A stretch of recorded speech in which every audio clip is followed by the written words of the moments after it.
இன்றைய முடிவில்லாத அன்பு அன்எண்டிங் லவ் நிகழ்ச்சிக்கு உங்களை அன்புடன் வரவேற்கின்றேன். நாம் யார்? எதற்காக உருவாக்கப்பட்டோம்? நம்முடைய எதிர்காலம் எப்படிப்பட்டதாய் இருக்க போகிறது?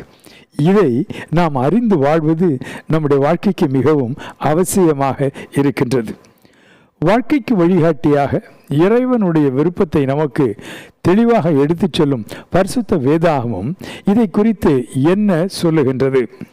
ஆதியாகமும் 1ஆம் அதிகாரம் 26, 27 வசனங்கள் இப்படியாய் சொல்லுகிறது. பின்பு இறைவன் நமது சாயலாகவும் நமது ரூபத்தின்படியேயும் மனுஷனை உண்டாக்குவோமாக என்றார். அன்பான சகோதர சகோதரிகளே, ஆண்டவரை நோக்கி ஒரு பிரார்த்தனை செய்வோமா? அன்பின் தெய்வமே, உம்முடைய முடிவில்லாத அன்பை நாங்கள் அறிய, அனுபவிக்க, அறிவிக்க இன்னும் ஒரு தருணத்தை எங்களுக்கு இன்று கொடுத்ததற்காக உமக்கு நன்றி செலுத்துகிறோம். இந்த வேளையை ஆசீர்வதியும். இயேசுவின் நாமத்தில் வேண்டுகிறோம் பிதாவே, ஆமேன். வாழ்க்கையில் அநேகருக்கு நாம் எதற்காக வாழ்கிறோம், எதை நோக்கி செல்கிறோம் என்ற தெளிவே இல்லாமல் காலம் ஓடிக்கொண்டே இருக்கிறது. அவர்கள் சொல்லுவது என்ன? I am just killing time, நான் நேரத்தை கொண்டு இருக்கிறேன் என்று சொல்லுகிறார்கள். சிலர் சொல்லுகிறார்கள், ஏன் தான் இன்னொரு நாள் பிறக்கிறதோ, இந்த நாள் என் வாழ்க்கையின் கடைசி நாளாக இருக்கக்கூடாதா என்னெல்லாம் நினைத்து மற்றவர்களையும் வேதனைப்படுத்தி தங்களையும் வேதனைப்படுத்தி கொள்கிற அநேகர் இந்த உலகத்தில் இருக்கிறார்கள். ஆனால் இறைவன் என்ன சொல்லுகிறார்?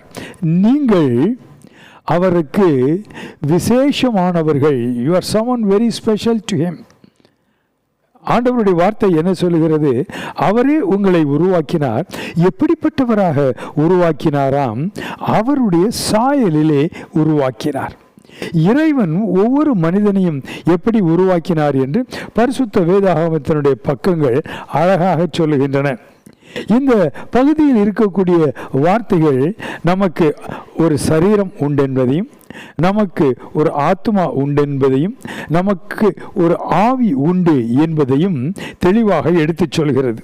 ஆகிலும் ஒட்டுமொத்த மனிதனுடைய நிலையை பார்க்கும் பொழுது ஒரு மனிதர் இப்படி எழுதுகிறார்: நான் பிரமிக்கத்தக்க அதிசயமாய் உண்டாக்கப்பட்டபடியால் உம்மை துதிப்பேன்.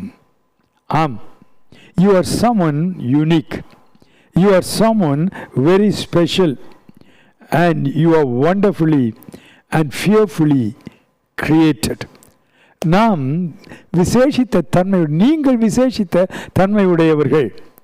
நீங்கள் மற்றவர் எல்லாம் உங்களை பார்த்து பிரமிக்கத்தக்க அதிசயமாய் உருவாக்கப்பட்டவர்கள். அன்பான சகோதர சகோதரிகளே, இதை ஒரு நாளும் நீங்கள் மறந்து விடவே கூடாது. நாம் எதையோ பார்த்து இவைகளெல்லாம் நம்மை பிரமிக்க வைக்கிறது என்று நாம் ஆச்சரியப்படுகிறோம். ஆனால் உண்மையிலேயே இறைவனுடைய படைப்பில் பிரமிக்கத்தக்க அதிசயமாய் உருவாக்கப்பட்ட ஒவ்வொரு மனிதனும் ஒவ்வொரு மனுஷியும் எப்பொழுதும் இறைவனுக்கு நன்றி சொல்லி துதிக்க வேண்டும். இந்த சரீரம் இது மண்ணிலிருந்து எடுக்கப்பட்ட சரீரம். ஆனால் இறைவனுடைய வார்த்தை அனுப்பப்பட்டு அவருடைய கரங்கள் இந்த பூமியின் மண்ணை தொட்ட பொழுது அவர் நமக்கு ஒரு அழகான வடிவத்தை உருவாக்கினார். வெளி உறுப்புகளாக இருந்தாலும் சரி, உள்ளே இருக்கக்கூடிய அங்கங்களாக இருந்தாலும் சரி, ஒவ்வொன்றும் அழகாய் நேர்த்தியாய் செயல்படும்படியாக இறைவனுடைய விருப்பத்தை இந்த பூமியிலே நிறைவேற்ற, எண்ணற்ற மக்களுக்கு நம்மை ஆசீர்வாதமாய் மாற்ற நாம் இறைவனால் அதிசயமாய் உருவாக்கப்பட்டிருக்கிறோம். அது மட்டுமல்ல, தேவன் மனுக்குலம் இனப்பெருக்கம் செய்யும்படியாக உருவாக்கி இருக்கிறபடியினால் இன்றும் தேவனுடைய ஆசீர்வாதத்தினால் குழந்தைகள் பிறந்து கொண்டே இருக்கின்றன. மனுக்குலம் பெருகி கொண்டே இருக்கின்றது. நம்முடைய சாதாரண மண்ணால் உருவாக்கப்பட்ட இந்த சரீரம் எவ்வளவு ஆச்சரியமானது!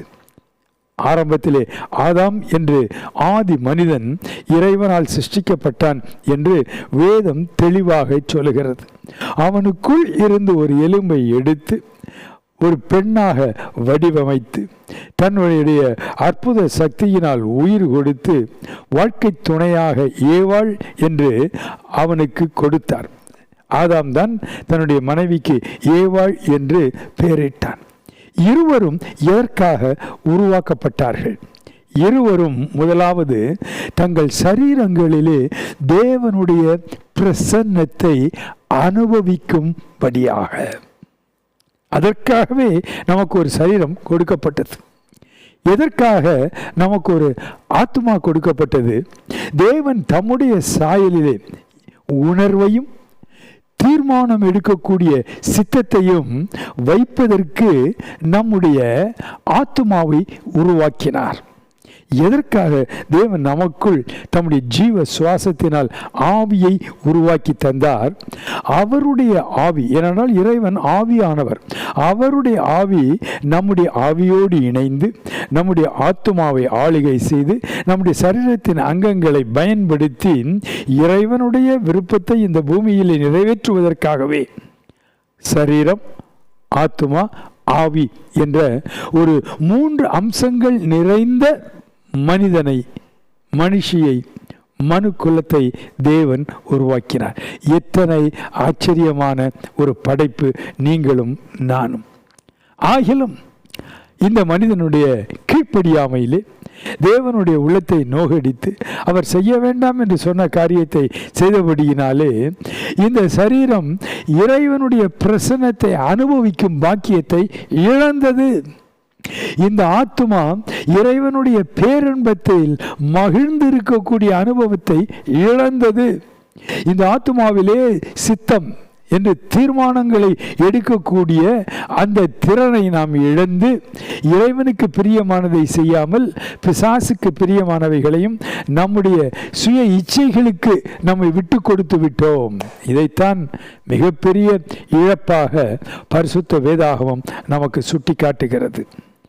முதல் மனிதன் செய்த தவறினால் எந்த நோக்கத்திற்காக இறைவன் நம்மை உருவாக்கினாரோ அந்த நோக்கம் சற்று தடைபட்டது. அவர் தம்மை முழுமையாக வெளிப்படுத்த விரும்பிய அவருடைய விருப்பம் தாமதித்தது. மனிதன் தன்னோடு என்றென்றும் மகனாக மகளாக இருக்க வேண்டும் என்கின்ற அவருடைய ஆசை தகர்ந்தது. இவைகளை நாம் இழந்து போனோம். ஆனால் இழந்து போனவைகளை தேவன் நமக்கு மீட்டு தரும்படியாக அவர் என்ன செய்தார்? அந்த வேளையிலேயே தேடி வந்தார். அவரை விட்டு ஆதி மனிதனும் ஏவாளும் விலகி ஓடி ஒளிந்து கொண்டாலும் இறைவன் அவரை விட்டு விட்டாரா? இல்லவே இல்லை.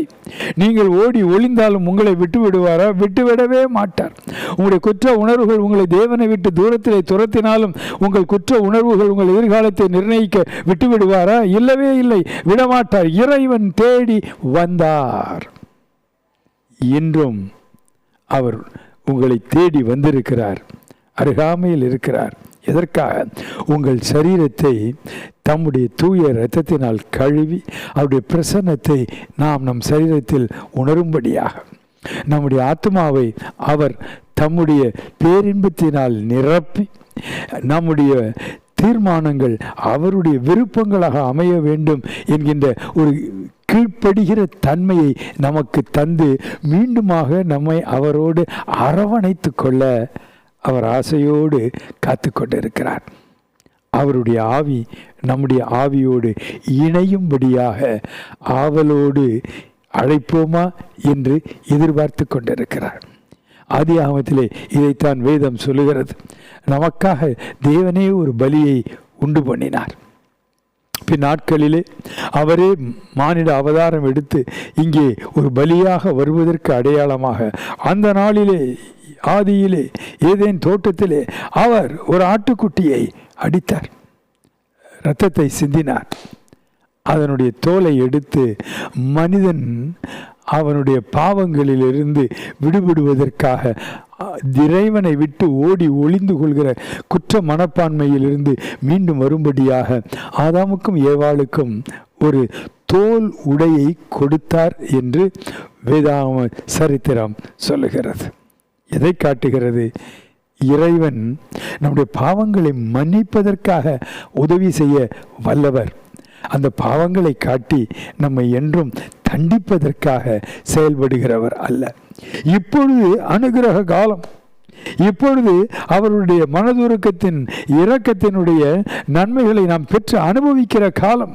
ஆகவே இந்த காலம் முடியும் வரை அவர் நம்மை தேடி தேடி வருகிறார், நம்மை கூப்பிடுகிறார், அழைக்கிறார். மகனே, மகளே, உன்னை உருவாக்கிய நோக்கத்தை உன்னில் நான் நிறைவேற்ற விரும்புகிறேன். இதை நீ அறிந்து கொள்ள வேண்டும் என்று விரும்புகிறேன். உன்னுடைய சரீரம் ஒரு தனித்தன்மை வாய்ந்த ஒரு அற்புதமான படைப்பு. உன்னுடைய ஆத்துமா உணர்வையும் சித்தத்தையும் உள்ளடக்கிய ஒரு அற்புதமான படைப்பு. உன்னுடைய ஆவி என்னுடைய ஆவியோடு இணைந்து உன்னுடைய ஆத்மாவையும் சரீரத்தையும் ஆளுகை செய்வதற்காக என்னால் உருவாக்கப்பட்ட ஒரு அற்புதமான சிருஷ்டிப்பின் படைப்பு. இதை உனக்கு தந்து, இழந்து போனதை மீட்டெடுத்து மீண்டுமாக உனக்கு தந்து, உன்னை என்னோடு அரவணைத்து மீண்டுமாக தேவ பிரசன்னத்தை அனுபவிக்கவும், தேவ பேரின்பத்தை அனுபவிக்கவும், தேவனுடைய சித்தத்தை நிறைவேற்றவும், தேவனுடைய சாயலிலே மாறும்படியாக 2000 ஆண்டுகளுக்கு முன்பு இந்த பூமியிலே மானிட அவதாரம் எடுத்தேன். உன்னை மீட்பதற்காக நான் செய்ய வேண்டியவைகளை சிலுவையிலே செய்து முடித்தேன். நீ செய்ய வேண்டியது ஒன்றே ஒன்று. அந்த சிலுவை தியாக பலியை அங்கீகரித்து விசுவாசித்து, இயேசு சுவாமி, உம்மை விட்டு தூரம் போய்விட்டேன், உம்மை மறந்து கூட போய்விட்டேன், மறுதலித்து விட்டேன். அறியாமல் செய்த பாவங்கள் குற்றங்கள் உண்டு, அறிந்து செய்த பாவங்களும் குற்றங்களும் உண்டு. என்னை மன்னியும். என் உள்ளத்திற்குள் வந்து மீண்டுமாக என் சரீரம் உம் பிரசன்னத்தையும், என் ஆத்துமா உம்முடைய பேரின்பத்தையும், உம்முடைய தீர்மானங்களை என்னுடைய விருப்பங்களாக மாற்றிக்கொள்ளவும், என் ஆவி உம்முடைய ஆவியோடும் இணைய எனக்கு உதவி செய்யும் என்று நீங்கள் அவரிடத்தில் கேட்கும் பொழுது, முடிவில்லாத அன்பினால், வித் த அன்எண்டிங் லவ், அவர் உங்கள் உள்ளத்தை நிரப்புவார், தானே வந்து தங்குவார். ஜெபம் செய்வோமா? அன்புள்ள இயேசு சுவாமி, இந்த நிகழ்ச்சியில் பங்கேற்று கொண்டிருக்கிற ஒவ்வொருவருக்காக உம்மை நோக்கி நான் பிரார்த்தனை செய்கிறேன். இயேசு சுவாமி, எங்களை உருவாக்கிய தெய்வமே, எங்களை தனித்தன்மை உடையவர்களாக, விசேஷித்தவர்களாக நீர் உருவாக்கி இருப்பதற்காக உமக்கு நன்றி. அநேக வேளைகளிலே இதை நாங்கள் அறிவதில்லை, மறந்து போகிறோம். எங்கள் சரீரம், என் my body, I have a right என்று எங்களுடைய சரீரத்தை சரியாக நாங்கள் பயன்படுத்துவதில்லை. My soul, I will fill my soul with anything I like. என் ஆத்மாவை என் இஷ்டம் போல் ஆசைகளால் நிரப்புவேன், இச்சைகளால் நிரப்புவேன் என்று நாங்கள் தவறான தீர்மானம் எடுத்து விடுகிறோம். என்னுடைய ஆவி அது நான் சொல்வதைத்தான் கேட்கும் என்று நாங்கள் முரட்டாட்டம் செய்கிறோம். இன்று எங்களை மன்னியும், எங்களோடு தங்கீரும். உம்முடைய சிலுவையில் சிந்திய இரத்தத்தினால் எங்களை கழுவி சுத்திகரித்து மகனாக மகளாக ஏற்றுக்கொண்டு எங்கள் உள்ளத்தில் வந்து தங்கிவிடும். ஒவ்வொருவரையும் ஆசீர்வதியும், குடும்பங்களை ஆசீர்வதியும். எந்த நோக்கத்திற்காக இது 21ஆம் நூற்றாண்டிலே அனுப்பினீரோ அந்த நோக்கத்தை எங்கள் வாழ்க்கையில் நிறைவேற்ற வேண்டும் என்று நாங்கள் பிரார்த்தனை செய்கிறோம். இயேசு சுவாமி, உலகத்தின் இச்சைகளினால், உலகத்தினுடைய மாறுபாடான ஆசை வார்த்தைகளினால் நாங்கள் ஏமாந்தது போதும். முடிவில்லாத உம்முடைய தியாக அன்பினால் என்றென்றும் எங்களை நிரப்பி உம்மை பின்தொடர்ந்து உமக்கென்று வாழ எங்களுக்கு உதவி செய்யும். இயேசு கிறிஸ்துவின் நாமத்தில் வேண்டுகிறோம் பிதாவே. ஆமென், ஆமென். God bless you. You are very special, created with a purpose. நீங்கள் ஏன் விசேஷமானவர்கள்? உருவாக்கப்பட்டதில் மட்டும் விசேஷமானவர்கள் அல்ல, அவர் தன்னையே விலையாக கொடுத்து உங்களை மீட்டதினால் மீட்கப்பட்டதிலும் நீங்கள் விசேஷமானவர்கள். ஒரு மேலான தெய்வீக நோக்கத்திற்காக நீங்கள் உருவாக்கப்பட்டவர்கள். இறைவன் உங்களோடு இருக்க உங்களை தேடி வந்திருக்கிறார், உங்களுக்குள் வாசம் பண்ணுகிறார். அவர் உங்களை வழி நடத்துவார். God bless you.